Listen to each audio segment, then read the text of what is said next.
Vamos a estudiar el efecto Hall.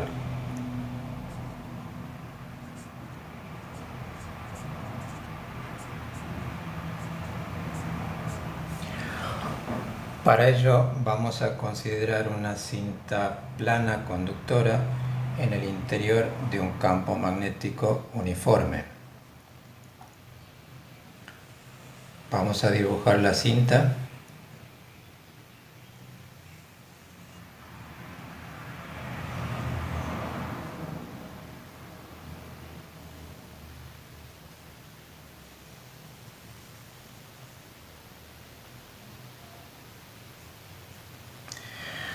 Consideremos que la cinta tiene un ancho que le llamaremos W, un espesor que le llamaremos B minúscula, y se encuentra en el interior de un campo magnético uniforme. Este campo lo vamos a considerar con dirección perpendicular al plano de la cinta, por ejemplo, entrante al plano de la pizarra.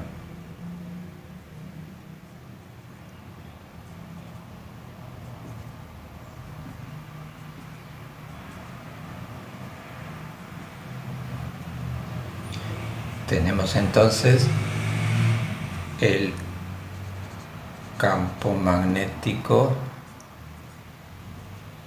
uniforme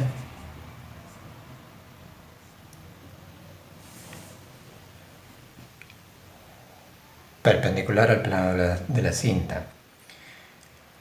La cinta a su vez la vamos a conectar a una fuente de FEM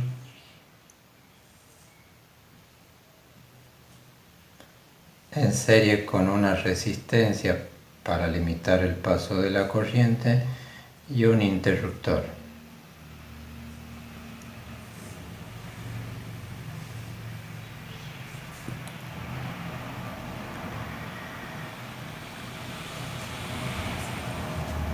En el momento de cerrar este interruptor, comenzará a circular una corriente por este circuito, una corriente eléctrica. En la cinta, esta corriente tendrá este sentido.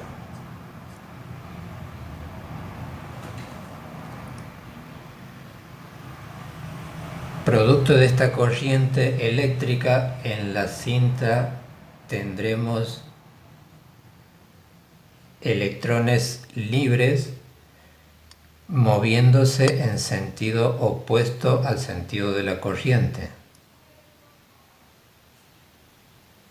Esto es, los electrones se moverán con una velocidad de desplazamiento v sub d opuesta al sentido de la corriente. En esta oportunidad estamos tomando el movimiento real de los verdaderos portadores de carga en un conductor, que son los electrones libres, a diferencia de la mayoría de los casos en los cuales solemos tomar como portadores de carga a las cargas positivas. Esto lo vamos a aclarar al final. Ahora bien, dado que tenemos una carga eléctrica en movimiento dentro de un campo magnético, ya sabemos que toda carga en movimiento en un campo experimenta una fuerza dada por esta expresión.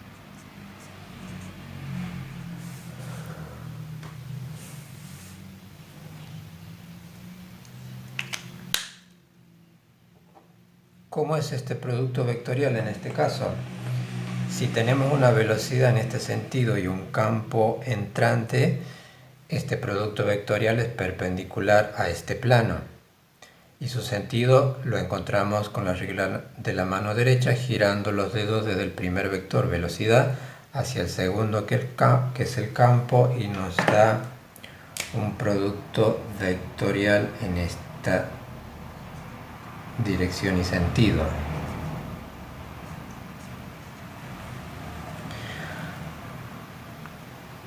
Dado que este producto vectorial está multiplicado por la carga, y en este caso la carga es negativa, la fuerza sobre dicha carga tendrá sentido opuesto a este producto vectorial, de forma tal que la fuerza magnética sobre esta carga será hacia la derecha.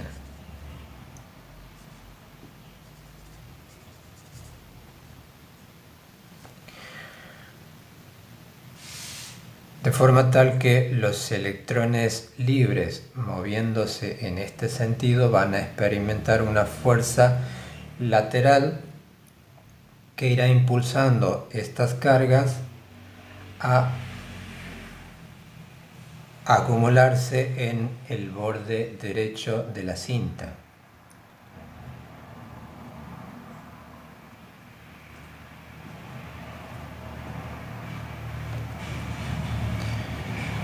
Esto a su vez va a generar un exceso de carga positiva en el borde opuesto, es decir que aquí se va a observar una acumulación de carga positiva.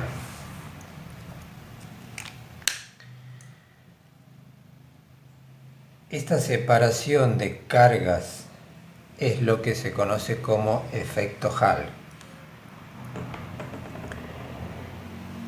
Esta separación, o mejor dicho, esta concentración de cargas nos va a producir un campo eléctrico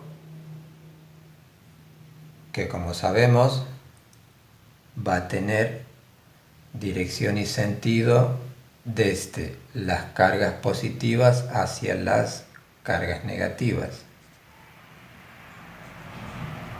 Este es un campo eléctrico de naturaleza electrostática, producto de esa acumulación de cargas.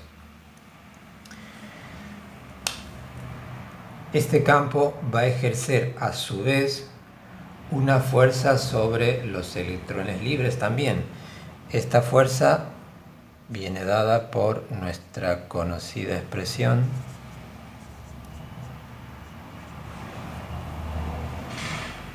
y dado que la carga eléctrica es negativa, la fuerza sobre este electrón libre será opuesto al campo eléctrico. De modo que si el campo eléctrico es hacia la derecha, la fuerza electrostática será hacia la izquierda.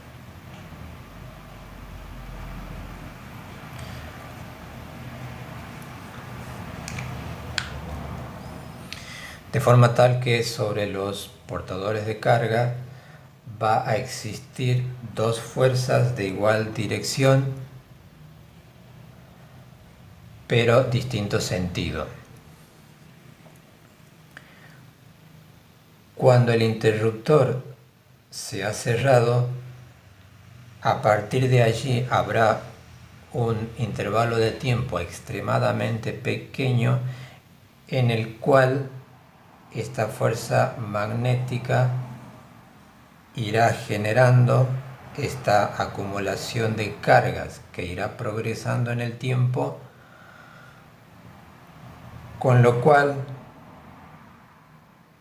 la magnitud del campo eléctrico también se irá incrementando de la misma forma que la magnitud de la fuerza electrostática. Llegará un momento, evidentemente, en el cual esta fuerza electrostática tome el valor o magnitud de la fuerza magnética. A partir de ahí, la fuerza resultante lateral será nula.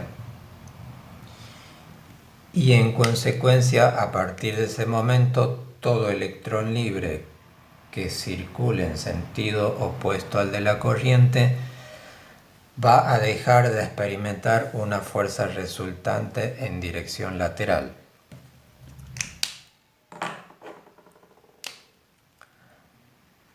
En ese momento, es decir, cuando ya llegamos al equilibrio entre estas dos fuerzas, la magnitud de la fuerza magnética será igual a la magnitud de la fuerza electrostática. La magnitud de la fuerza magnética vendrá dada por valor absoluto de la carga, el producto de los módulos de estos vectores, por el seno del ángulo comprendido entre la velocidad y el campo. La velocidad tiene esta dirección, el campo hacia adentro, el ángulo es de 90 grados. Seno de 90 grados vale 1. Esto es igual a la fuerza, a la magnitud de la fuerza electrostática, que vendrá dada por valor absoluto de la carga por el módulo del campo electrostático. A este campo electrostático se lo suele denominar campo eléctrico Hall. No perdamos de vista que la velocidad con que se mueve el portador de carga es la velocidad de desplazamiento. En esta ecuación podemos cancelar las cargas de forma tal que nos quedará que el campo eléctrico es igual a velocidad de desplazamiento por campo magnético.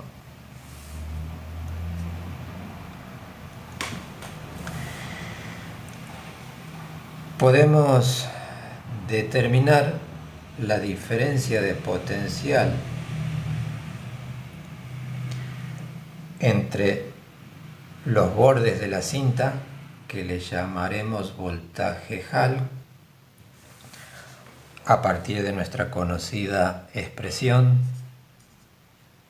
que nos da la diferencia de potencial entre dos puntos.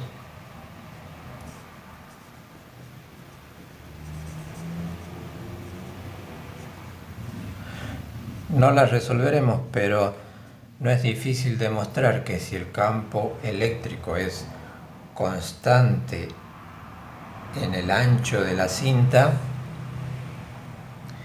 esa cantidad, una vez resuelto el producto escalar, puede salir fuera de la integral y, en definitiva, haciendo algunas operaciones sencillas, llegamos a que este voltaje Hall será igual a el campo eléctrico Hall por esta distancia, que es el ancho de la cinta.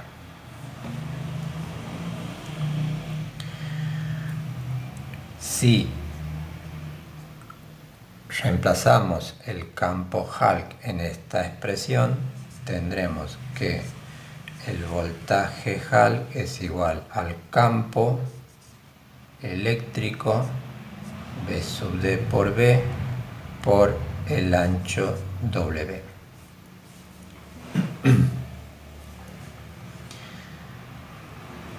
Aquí vendría bien recordar la expresión de la corriente eléctrica en función de los portadores de carga que habíamos encontrado en las unidades anteriores.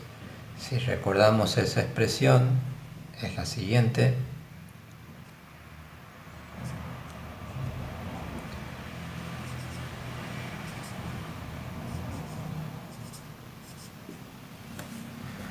Donde N es el número de portadores de carga por unidad de volumen, Q es el portador de carga, que en este caso será la carga de los electrones, por la velocidad de desplazamiento y por el área, que es el área de la sección transversal a la corriente, que en este caso es esta área,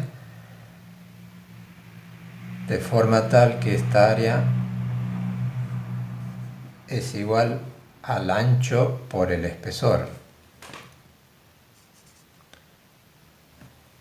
Reemplacemos el valor de la carga, que en este este caso dijimos que es la carga del electrón, los representamos con la letra E minúscula, por B sub D, y por el área, que es el ancho por el espesor de la cinta.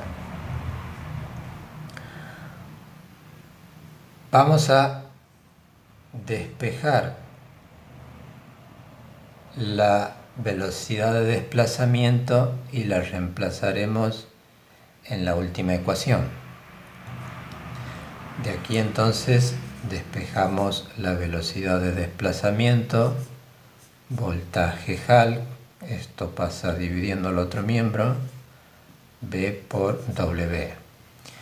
Y esto lo reemplazamos en la última ecuación, de forma tal que la corriente nos quedará igual a N por E, B sub D, que es el voltaje Hall, sobre B por W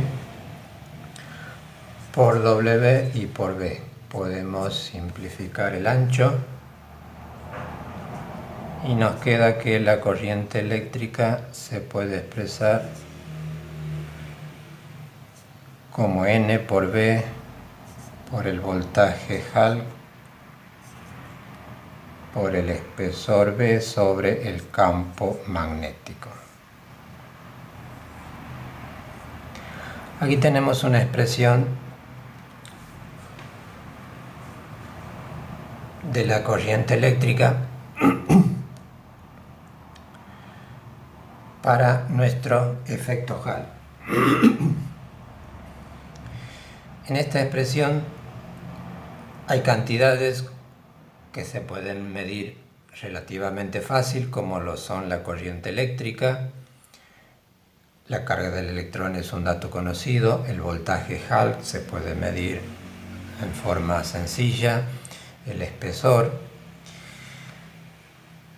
de forma que de esta expresión se podría, por ejemplo, despejar la densidad de portadores o el campo magnético, y a partir del efecto Hall podríamos encontrar, por ejemplo, la densidad de portadores de carga del material que constituye esta cinta, por ejemplo. O si conocemos el material de la cinta, podemos utilizar el efecto Hall para medir campos magnéticos.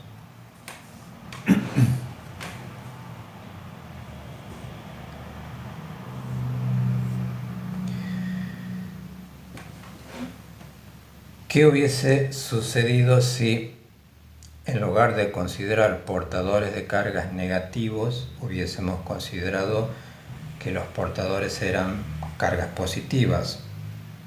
Vamos a dibujar nuevamente la cinta en forma esquemática.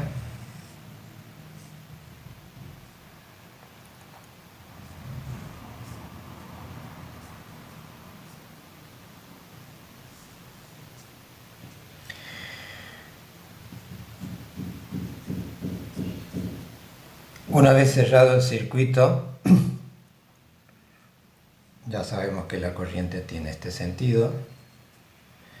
Si hubiésemos considerado como portadores de cargas las cargas positivas, estas cargas se moverían con una velocidad de desplazamiento en el sentido de la corriente eléctrica.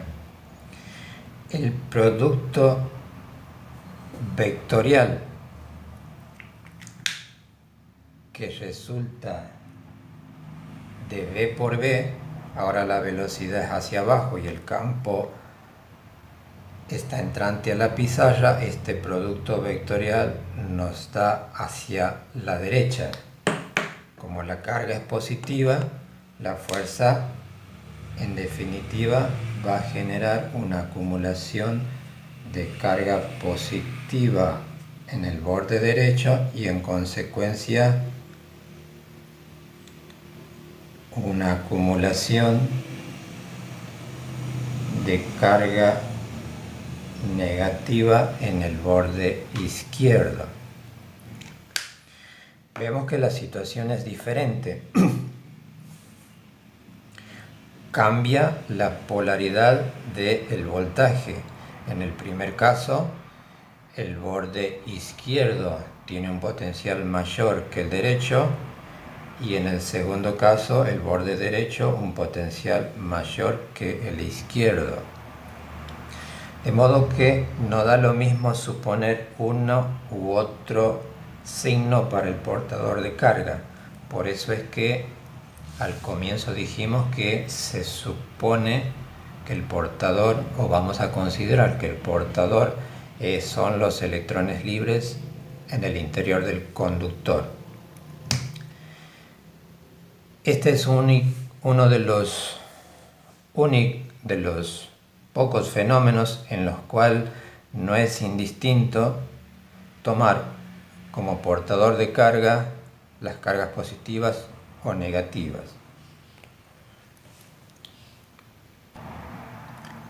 Podemos ver que este fenómeno